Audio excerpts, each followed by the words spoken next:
Dan yang ditunggu-tunggu adalah hari-hari seperti itu. Iya benar. Kenapa? Orang menyicip makanan. Orang udah kangen gitu ya Pak. Orang lupa. Iya, itu termasuk kalau saya kunjungan itu termasuk kayak tunggu-tunggu. Ada makanan misalnya ketoprak kemudian nasi goreng, rendang, sate dan sebagainya. Itu favorit yang udah lama nggak kerasa makanan seperti itu.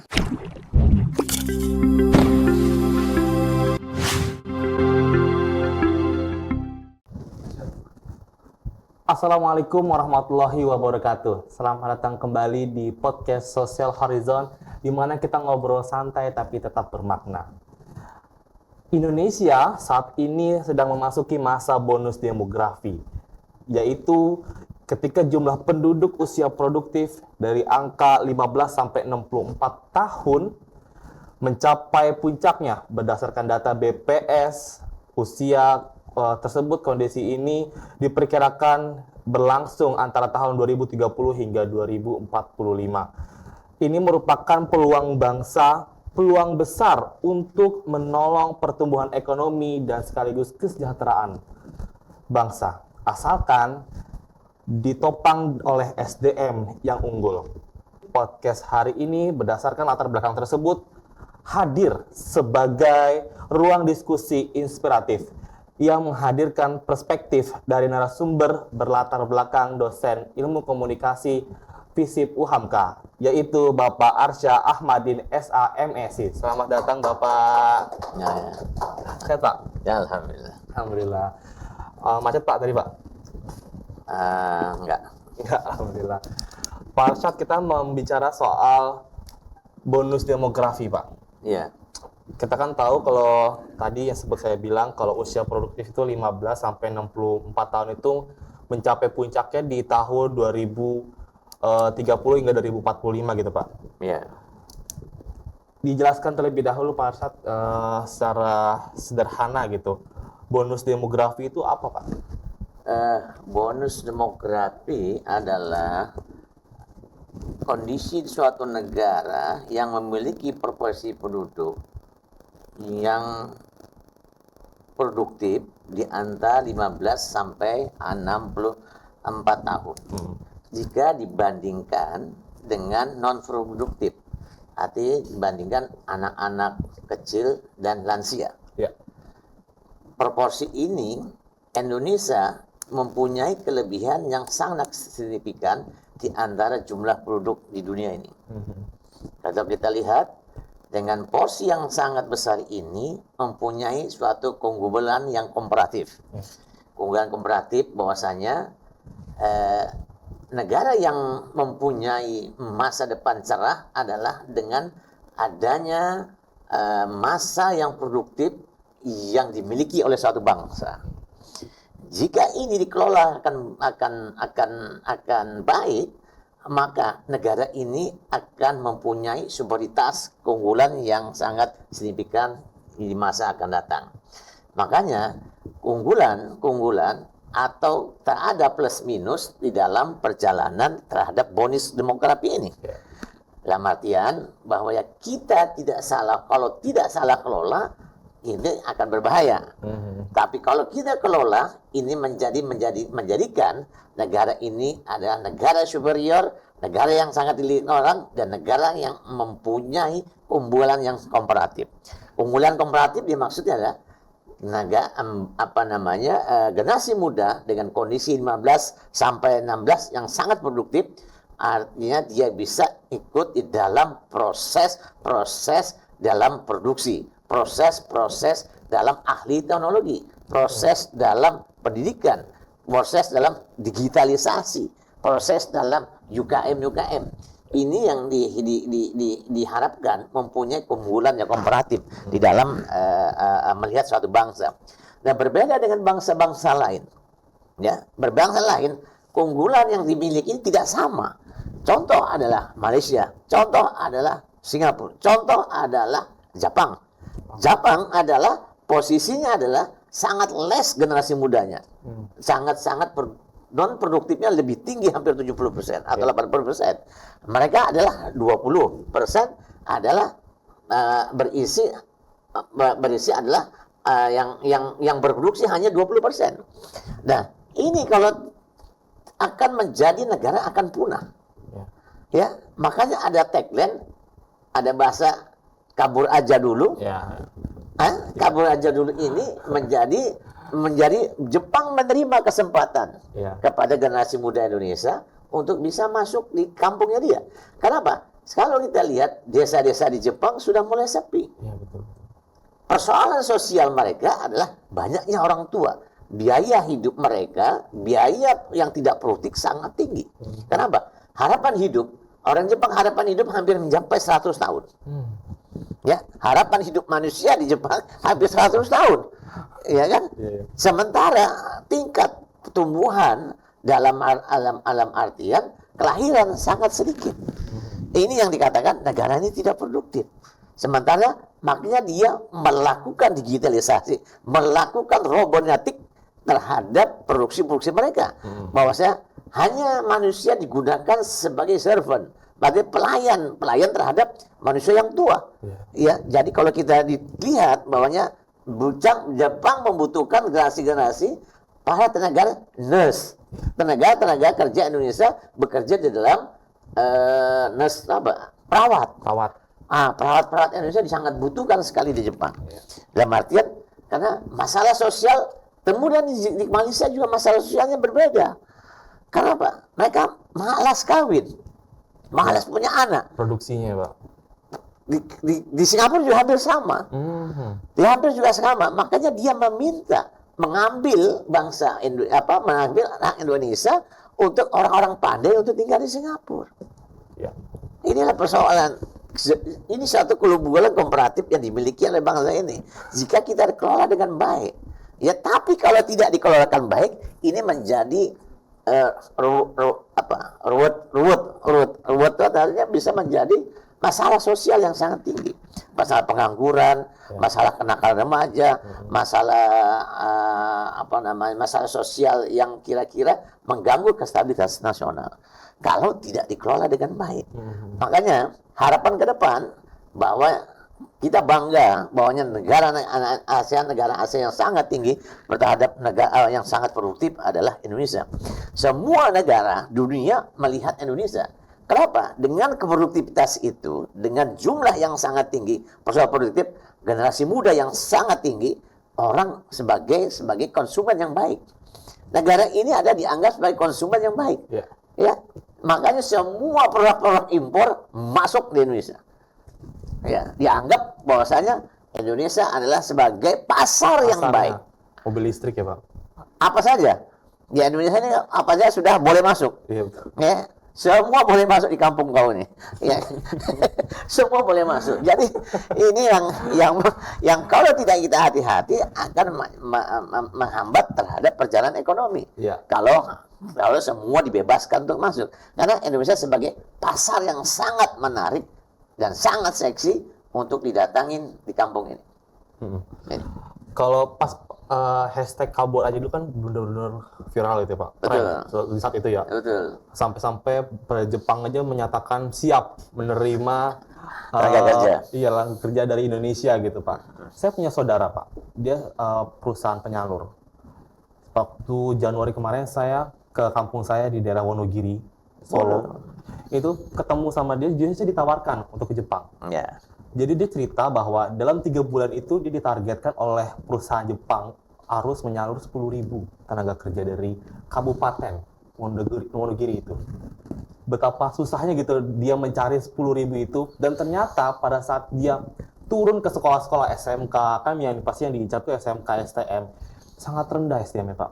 Mereka tuh berpikir bahwa sini aja, ngapain jauh-jauh ke Jepang, udah apa adanya aja lah, apalagi perempuan. Udah nggak usah kemana-mana, orang tuanya yang mengajarkan justru. Udah nggak usah kemana-mana, udah di rumah aja perempuan, ternikah gitu. Dapat suami gitu. Padahal suami orang situ juga yang kayak gitu-gitu juga gitu, Pak. Jualan bakso. Iya, jual bakso Wonogiri. Jual bakso, bener Wonogiri jual bakso. Terkenal. Kayak gitu, Pak. Jadi dia tuh, saudara saya itu benar-benar penyalur. Kayak dia tuh turun ke dalam sekolah STM itu melihat, ini gawat ini, anak muda Indonesia. Dia ngomong sendiri ke saya, anak-anak sekolah siswa itu diajak untuk kerja ke luar negeri itu kan tidak mudah, Pak. Banyak pelatihan, lisensi, sertifikat, harus ahli ini segala macam. Dituntun lah sama dia untuk ayo gampang masalah biaya mah nggak usah dipusingin lah gitu kan. Apakah dia perusahaan besar bisa lah 40 juta terus satu orang berangkat dipinjemin nggak dari uang perusahaan gitu kan bisa. Dia itu sampai cerita ke saya itu dia sudah menyalurkan uang 2 miliar dari perusahaannya dia itu 2 miliar untuk memberangkatkan orang-orang tadi. Jadi itu dia tuh kayak sistemnya nyicil gitu Pak. Jadi potong gaji orang yang berangkat untuk kayak ditalangin dulu lah gitu loh Pak. Ya berangkat kayak gitu. Sangat rendah gitu Pak, siswa-siswa sana, siswa-siswa yang di daerah kabupaten gitu. Tapi banyak juga yang sudah berangkat itu Pak. Dan orang-orang yang sudah berhasil berangkat itu justru terjun lagi langsung menceritakan gitu, asiknya kerja di sana gitu. Dengan gaji yang besar, dengan jaminan kesehatan yang terjamin, hidup di sana gimana gitu. Sampai ada yang bilang kalau dulu tuh dia berangkat buluk hitam nyampe sana langsung putih kan 3 tahun sekali pulang gitu kan. Iya karena putih, perubahan cuaca, main salju kan mereka di sana. Perubahan cuaca, kemudian pergaulan dan sebagainya yang kan merubah sikap orang untuk berbuat yang lebih bagus dengan pakaian, sopan santun dan sebagainya. Bahkan Jepang memang mencari penduduk Indonesia untuk bisa mengisi kekosongan atas generasi yang sangat jauh seperti hari ini. Apakah kita tentunya harus generasi muda jika bekerja seperti itu supaya mempunyai nilai komparatif yang atau signifikan tentu dibekali skill. Dengan bentuk pelatihan-pelatihan, ya kan, dengan pelatihan-pelatihan ini yang akan menambah value terhadap harga terhadap pekerja ini. Jika kalau tidak diberikan pelatihan-pelatihan, mereka akan mendapatkan nilai yang sangat rendah di hadapan mereka. Tetapi percayalah, rakyat Indonesia ini, saya pernah tinggal di sana, mengerti tentang kondisi ini. Jadi posisinya adalah bagaimana bisa orang Indonesia beradaptasi.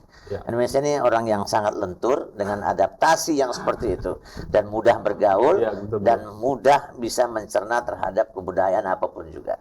Dan saya yakin Indonesia adalah rakyatnya adalah orang yang sangat bisa mengerti tentang adat istiadat dimanapun dia berada. Ini yang saya tahu, banyak ketemu kawan-kawan yang bekerja di sana dan sebagainya. Memang pendapatan mereka tinggi, kemudian ada jaminan sosial yang jelas dan upah kerja yang jelas, kemudian jam kerja yang jelas.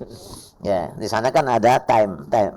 Ada waktunya, kemudian jam kerja dan sebagainya.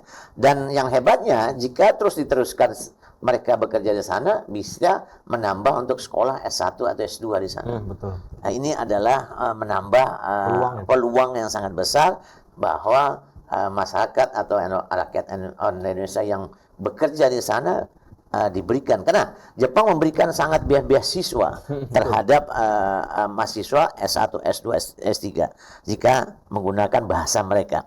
Jadi bukan hanya Jepang, Jerman pun termasuk. Jadi memberikan kesempatan kepada negara-negara lain untuk bisa masuk ke orang-orang Asia untuk masuk di Jerman. Dengan syaratnya adalah menggunakan bahasa mereka. Nah, semua prosedur lewati, mereka bisa membiayai dari S1, S2, S3. Ini yang saya tahu. Saya pernah ke Berlin, saya melihat dan diberikan jam kerja untuk bisa bekerja di sana minimal more and less kita 4 hours atau 5 sampai 5 jam dan sebagainya. Kira-kira gitu. Jadi banyak kesempatan generasi muda untuk bisa ke luar negeri dengan cara-cara yang sangat baik. Apakah dengan tagline ini menghujani terhadap medsos? Kenapa menghujani terhadap medsos? Meramaikan medsos? Kenapa? Indonesia ini pengguna Facebook, pengguna Facebook, kemudian digitalisasi Twitter, kemudian bukan Twitter, X, satu lagi Instagram. Facebook Indonesia ini hampir 120 juta pengguna Facebook. Jadi Mark Zuckerberg itu kekayaannya itu berasal dari orang Indonesia. Karena setiap kita meng-hashtag, setiap kita masuk, karena potong. Itu satu. Instagram itu ada 80 juta pengguna yang aktif. Ya, kemudian Twitter itu ada 75 juta. Coba bayangkan.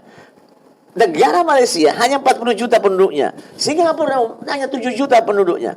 Tapi kalau kita melakukan hashtag apapun, kabur aja dulu, Langsung itu naik, seluruh dunia nanya, ada apa di Indonesia?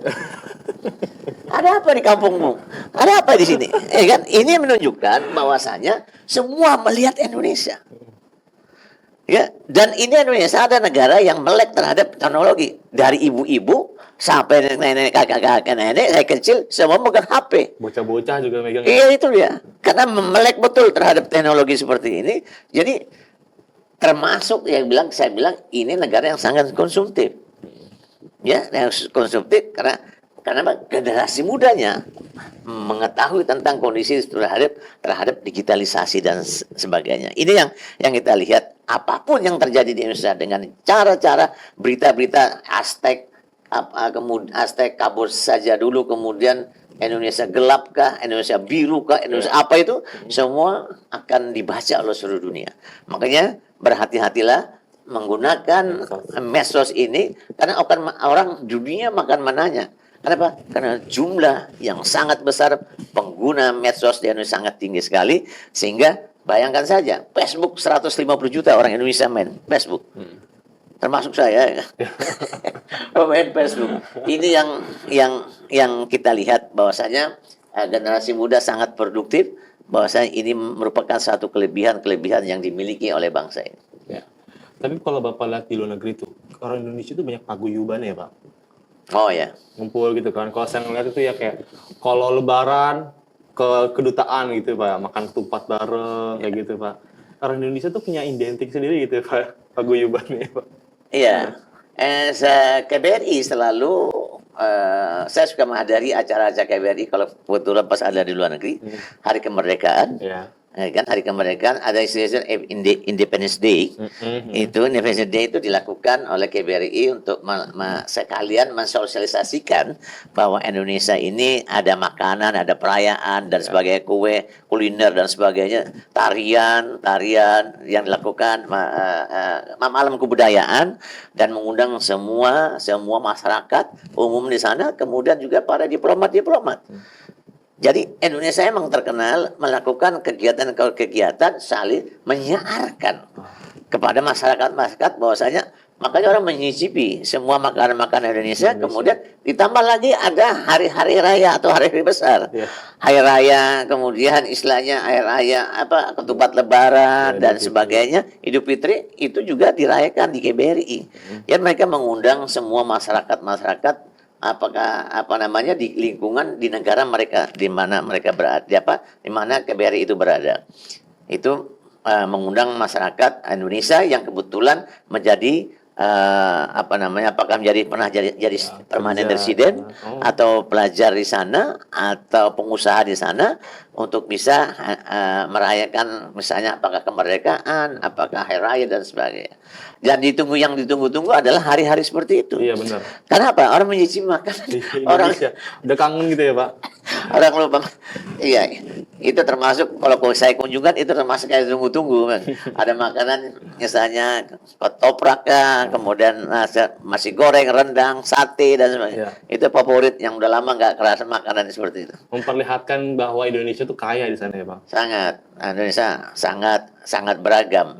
Sangat beragam dengan di samping suku, bahwa Indonesia juga dengan jumlah makanan kuliner yang dimiliki yang tidak dimiliki oleh negara-negara lain. Jadi banyak orang melihat ini makanan apa, ini makanan apa. Penasaran gitu ya Pak. Penasaran. Kayak Indomie gitu kan ya Pak. Udah di sana juga ada Indomie. Indomie ini sponsor nggak Indomie?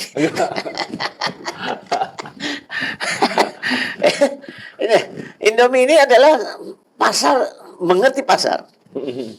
Di Arab dia punya pabrik. Oh. Iya. Karena kalau bayangkan haji, Indonesia menggelontarkan manusia orang haji Indonesia 200.000. Iya, setahun. Setiap haji ya Pak. Itu baru haji. Bagaimana dengan setiap hari umroh? Oh iya. Bagaimana setiap hari umroh? Makanya orang Arab membuat pabrik nama Indomie.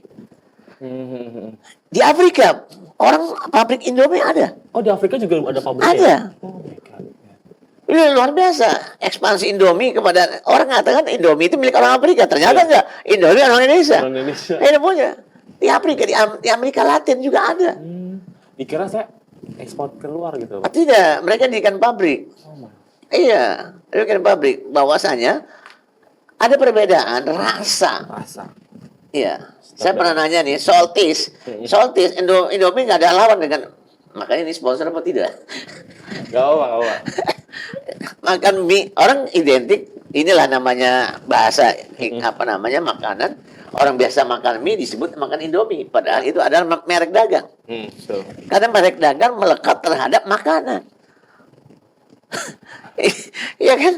Iya. Kalau kita minum Uham kuah. aqua, orang tahunya aqua. Iya, betul. Itulah kekuatan merek melekat kepada dagang.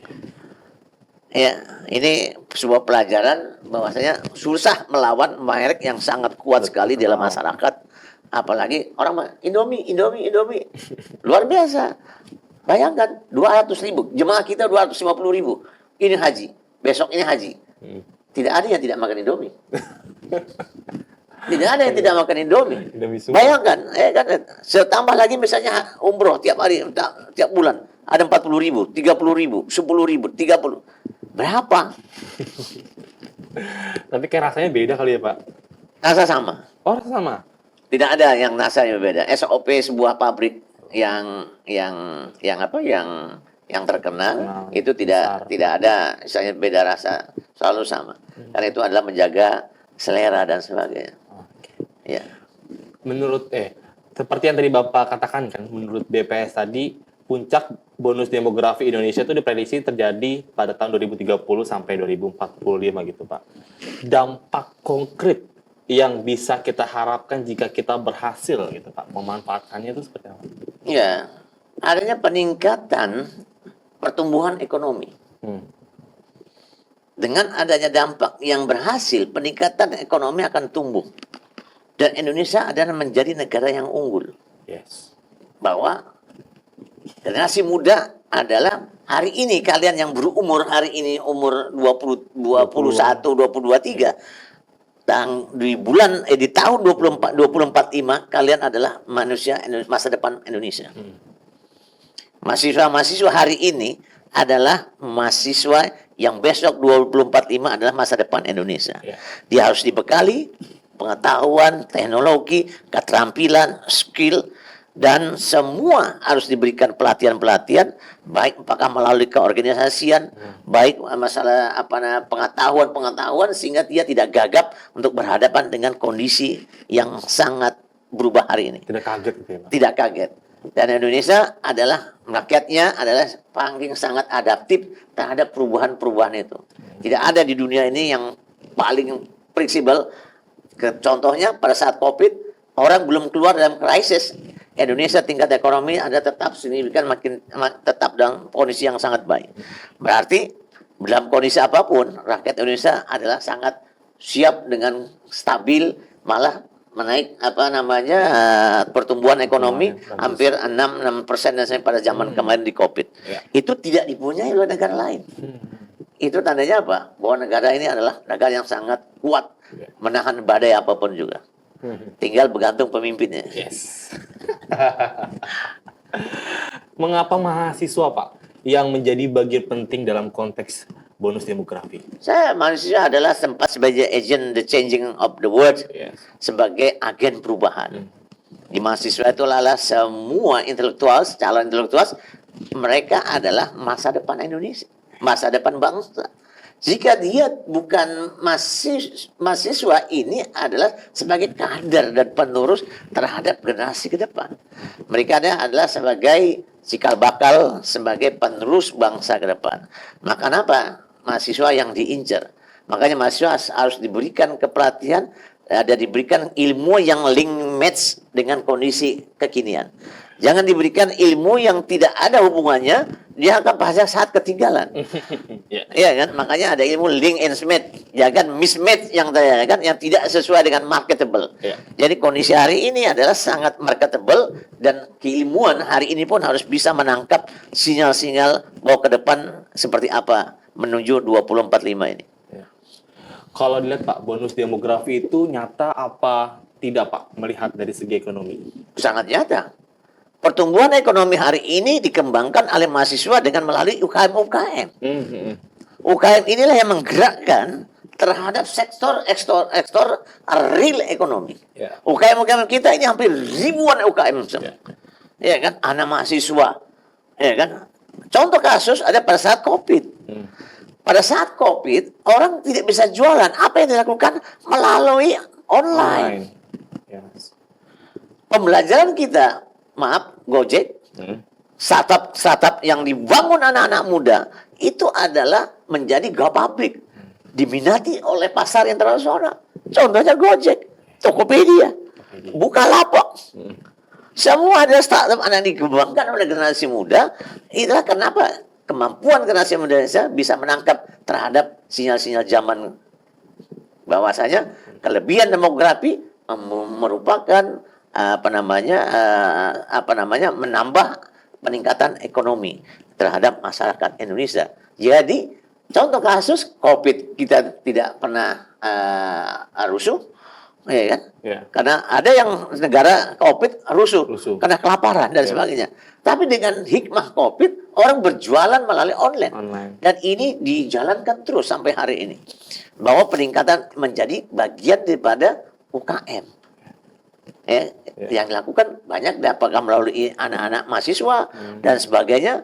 Makanya bonus demografi di Indonesia adalah, saya hari ini menganggap bahwa ini ada plusnya. Yang dalam artian kita bisa mengelola secara baik dengan memberikan ruang mereka, memberikan kesempatan kita, dan pemerintah hadir untuk bisa membantu terhadap kepemberdayaan generasi muda seperti ini. Kan melihat tadi Gojek, Tokopedia gitu Pak, itu kan beritanya yang lagi hype, lagi naik tinggi banget gitu ya. Gojek, Tokopedia itu mau diakuisisi oleh perusahaan Grab asal Singapura. Itu melihat pandangan itu Bapak gimana itu Pak?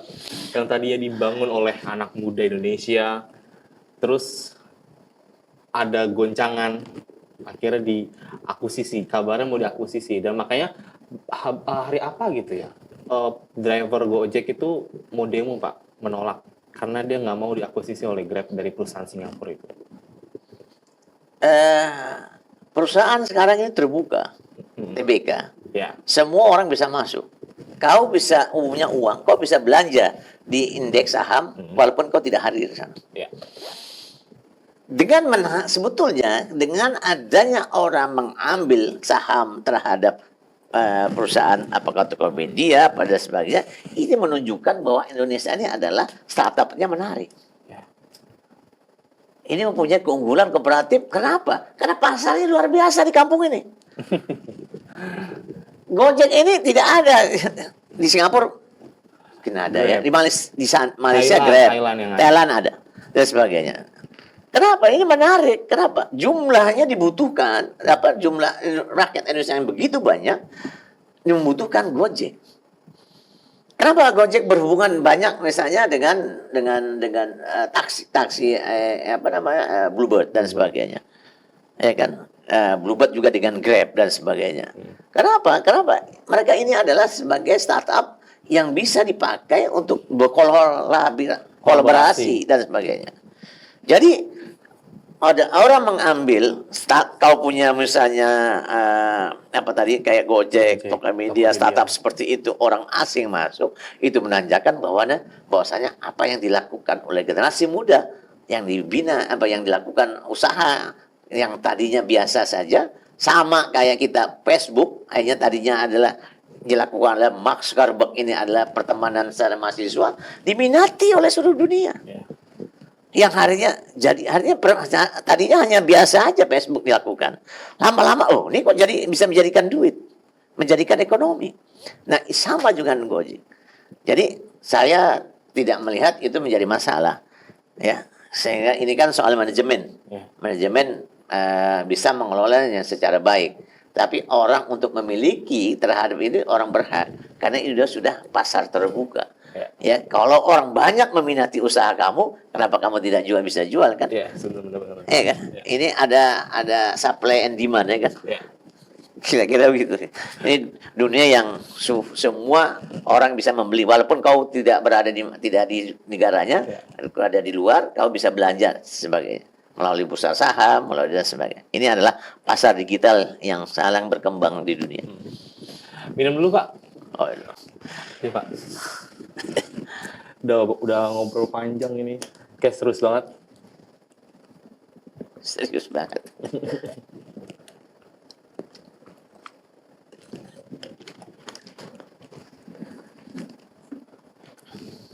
Oke, Pak. Tantangan utama yang dihadapi mahasiswa dalam menyambut kerja di masa depan, gitu, Pak. Bahas ini. Tadi kan bahas tentang teknologi segala macam, mempersiapkan dari sekarang gitu ya, Pak. Ya, tantangannya adalah unskill. Ya, unskill artinya dia tidak ahli di bidangnya. Ya. Ya, mahasiswa harus dibekali dengan pelatihan-pelatihan kursus-kursus yang melengkapi dirinya jika dia bekerja di suatu tempat sehingga mereka siap dengan kondisi itu. Sehingga dianggap bahwa mahasiswa ini adalah bisa melakukan link and match terhadap keinginan pasar. Ya, jika dia bekerja. Tetapi jika dia melakukan usaha, mahasiswa juga bisa melakukan usaha melalui kreativitas. Ya, tidak hanya sebagai pekerja, mahasiswa bisa melakukan kreativitas yang dibangun melalui UKM dan sebagainya. Dan pemerintah hadir dalam kondisi seperti itu. Memfasilitasi, memberikan pelatihan, berikan advice kepada mahasiswa yang mempunyai keinginan untuk berusaha sendiri. Ini yang kita maksud bahwasanya yang mahasiswa yang menjadi tantangan adalah mahasiswa yang tidak punya pengetahuan untuk itu.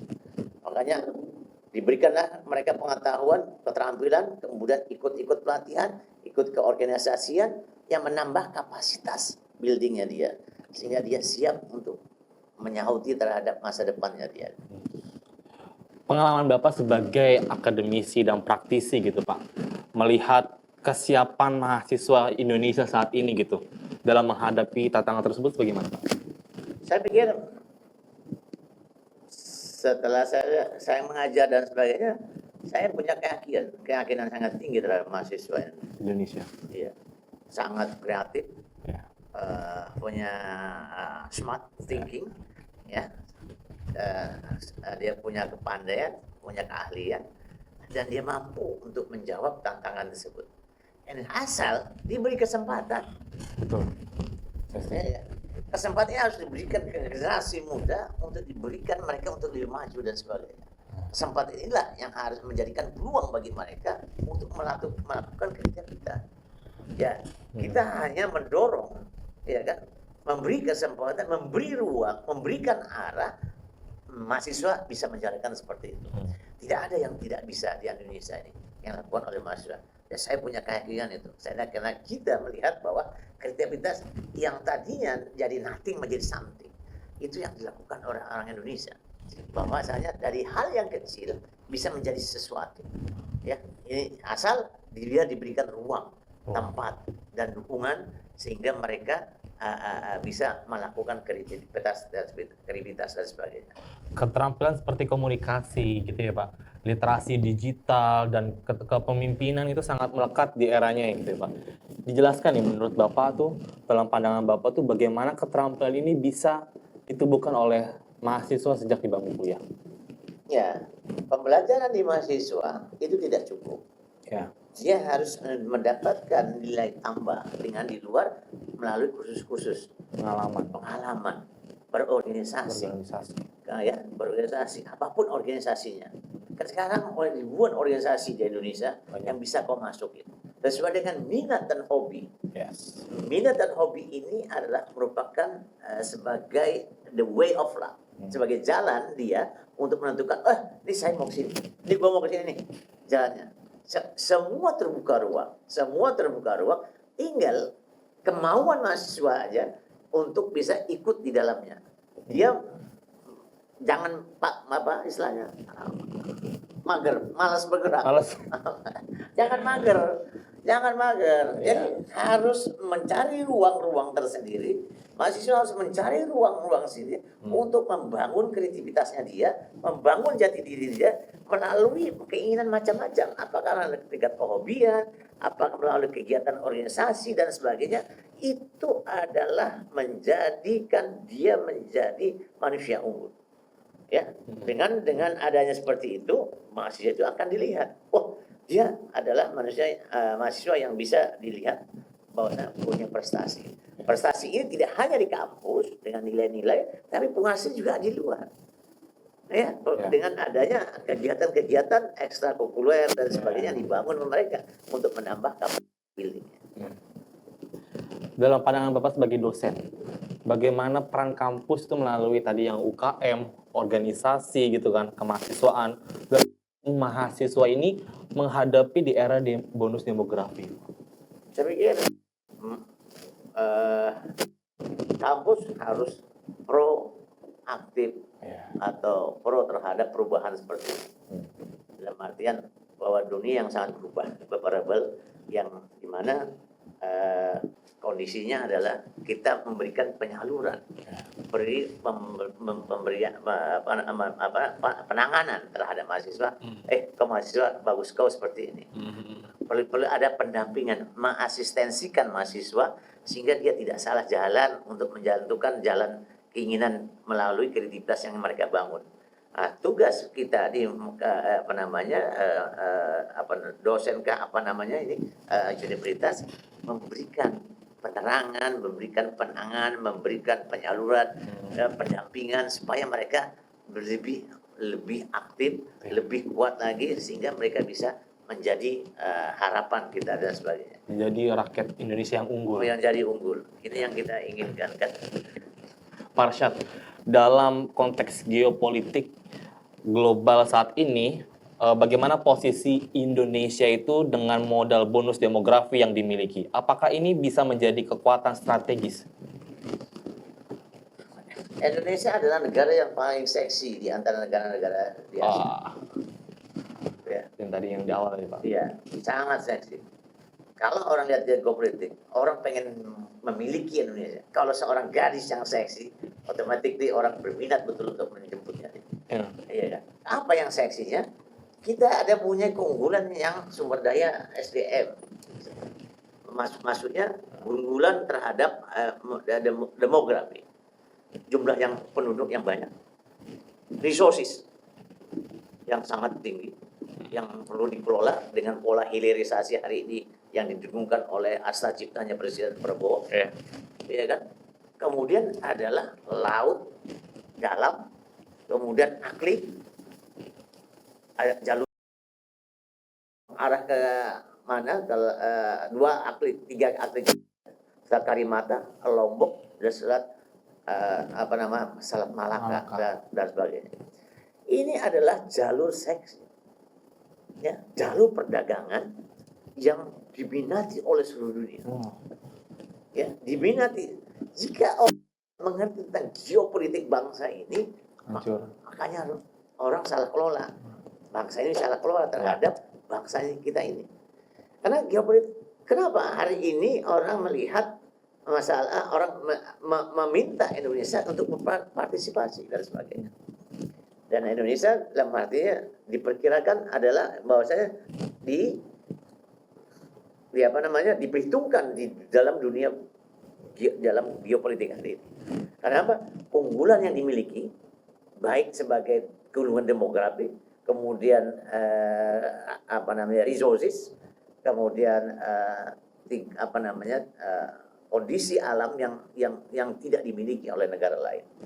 Inilah yang dikatakan orang sangat menggoda Indonesia melalui cara-cara baik yang terbuka, tertutup dan sebagainya untuk ikut di dalam percaturan politik hari ini. Luar biasa ya Pak. Berarti yang disebut Indonesia kaya itu seperti itu? Iya. Indonesia dari lautnya aja sebetulnya bisa membayar utang. Kekayaan laut Indonesia yang menurut Menteri Kelautan dulu, Ibu Susi Susi Pujiastuti, itu adalah sangat tinggi. Bayangkan orang, kenapa saya pernah ke Uruguay, ya ke negara-negara lain, saya bahwa mereka misalnya ikan itu beranak di negara tersebut. Ikan itu kalau berjalan nggak punya paspor. Ya. Dia main jadi di laut yang sepi di Indonesia. Ya. Iya, main-main teman-temannya banyak, kumpulkan teman-temannya, akhirnya bermain di sini. Karena ini lautnya tenang, tidak ada musim Salju. dingin, salju dan sebagainya.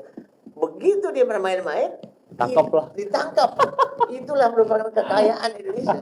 Berapa napuna ya yang dimiliki oleh di Laut Arafura? Berapa yang misalnya di Maluku, di Manado dan sebagainya? Itu yang dikatakan bahwasanya dengan ada ikan ini aja sebetulnya bisa menyelesaikan hutang-hutang di Indonesia.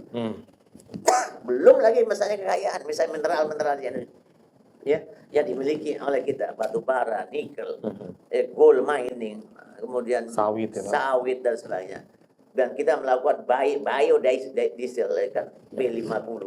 Yang bisa mengganti, bahwasanya kita bisa mengganti minyak, jangan biodiesel ini.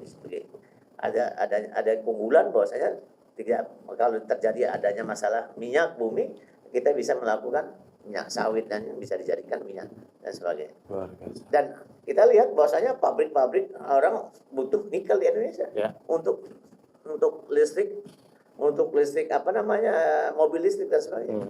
Mereka banyak datang ke tempat kita adalah karena ada resources yang ada di sini, pabrik didekatkan resources, kemudian mereka jual ke luar negeri dan sebagainya. Mencari sesuatu di Indonesia gitu ya, Pak. Pastilah. Iya. Inilah negara yang sangat menarik, baik tingkat investasi maupun masyarakatnya. Indonesia seksi gitu tadi, Pak. Sangat seksi. Terakhir, Pak, harapan untuk anak muda Indonesia dalam menghadapi atau dalam mencapai bonus demografi gitu, Pak. Generasi muda ini harapan bangsa.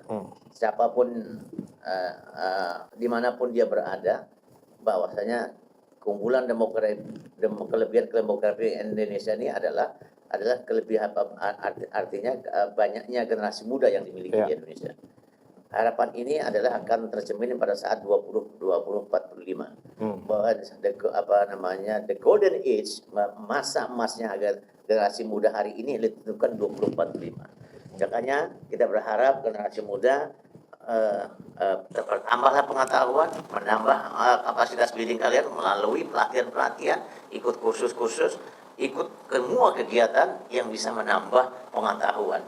Jadi jangan malas bergerak, karena semua ada di hadapan kalian. Semua pemberitaan ada melalui digitalisasi. Semua ada di hadapan kita. Kita berjualan tidak perlu pakai toko. Kita berjualan, berdagang tidak perlu Di rumah aja ya, Pak. duduk di rumah saja. Kau bisa melakukan seluruh aktivitas dan sebagainya. Tinggal kreativitas, membangun kreativitas. Jangan malas bergerak, menambah connection, menambah koneksi hubungan dengan siapapun juga. Jangan melakukan musuh dengan orang lain. Kau harus berhubungan dengan semua orang sehingga kau bisa menyalurkan apa yang menjadi keinginan. Jadi jangan pernah berhenti, jangan pernah menyerah. Ya. Anak muda nggak boleh mager gitu, Pak. Nggak boleh mager. Karena itu harapan Indonesia ke depannya. Iya. Sobat Komunikasi, sudah larut banget ya, Pak, pembicaraan kita. Larut, ya. Udah lama banget ya, Pak. Enak banget itu kita bahas tentang Indonesia yang begitu seksi tadi, Pak. Jadi Sobat Komunikasi, kita sebagai mahasiswa harus menyiapkan SDM unggul kita untuk Indonesia 2045. Saya Muhammad Fadli, dan narasumber Pak Arsyad, pamit undur diri. Assalamualaikum warahmatullahi wabarakatuh. Waalaikumsalam.